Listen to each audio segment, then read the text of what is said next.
E aí pessoal, Thiago Marcon, Aquarismo Sereno, voltando com vocês hoje para mais um teste. Testes. Opa, testar no aquarismo é muito importante.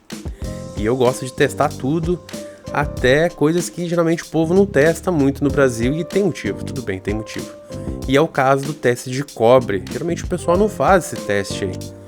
Mas por que se faz? Lá na gringa o pessoal usa muito cobre para tratamento de peixes e até profilaxia, até tratar sem que tenha doença, né? Para evitar que tenha doença. Ó, esse é o manualzinho. Sempre produtos da cera são de qualidade, né? E vários idiomas e tal, bem detalhado. Realmente eles se puxam, eles vão além. E para que então que é o teste de cobre? Para depois que faz o tratamento, a gente tem de remover esse excesso de cobre que pode fazer mal para os peixes, né? Sendo expostos constantemente a cobre, pode fazer mal, e com certeza vai fazer mal para invertebrados, para crustáceos, para moluscos, enfim, né? Seus camarõezinhos aí, seus caramujos, etc, né? Então para isso, principalmente.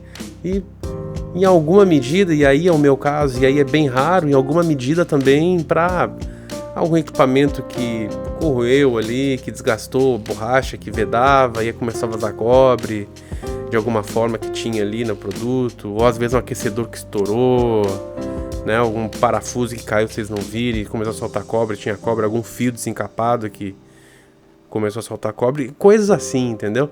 Mas não é tão frequente, eu entendo porque que o pessoal não faz. Mas é legal fazer, principalmente quem tem invertebrados, né? Essa é a escala colorimétrica, geralmente no aquarismo, em testes químicos em geral, é a escala colorimétrica, né? E tá aí a gradação da quantidade de cobre no sistema, de acordo com a cor que a água mostrar na proveta depois de a gente ter colocado os reagentes químicos, né? Sem mais delongas, vamos para o teste. É simples, são só 10 ml de água. É até na água do aquário, é até a segunda marcação da proveta. Eu gosto de usar uma seringa, eu prefiro.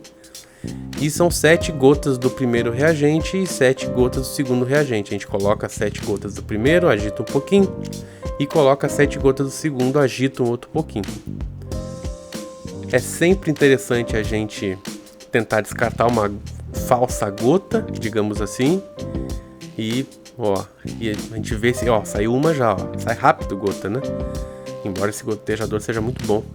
E é legal a gente utilizar na vertical, para as gotas serem todas uniformes, para não ser uma gota pequena, uma gota grande e tal. Isso tudo aí interfere no resultado do teste. Não só nesse, tá? Em todos os testes químicos que vocês fizerem aí, tentem seguir essas premissas assim.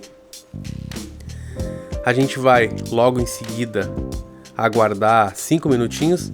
Eu vou aguardar 5 minutinhos, vocês não.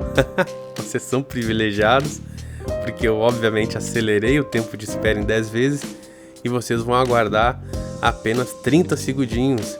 E sempre, é claro, na companhia de uma boa canção, de uma boa cantiga, né, de um som de extrema qualidade, para que esses 30 segundos passem realmente muito rápido e vocês estejam muito tranquilos durante e após esse som de extrema qualité. Vamos lá então? Vamos contar a partir de agora esses segundinhos, vamos verificar se na água do meu aquário, após vários tratamentos e tal, e né, um aquário com mais de um ano aí, se tem algum traço de cobre. Vamos lá, começou! É muita loucura que eu faço no carnaval. É muita loucura que eu faço no carnaval. É só botada, botadinha e tchau. É só botada, botadinha e tchau. Botadinha e tchau.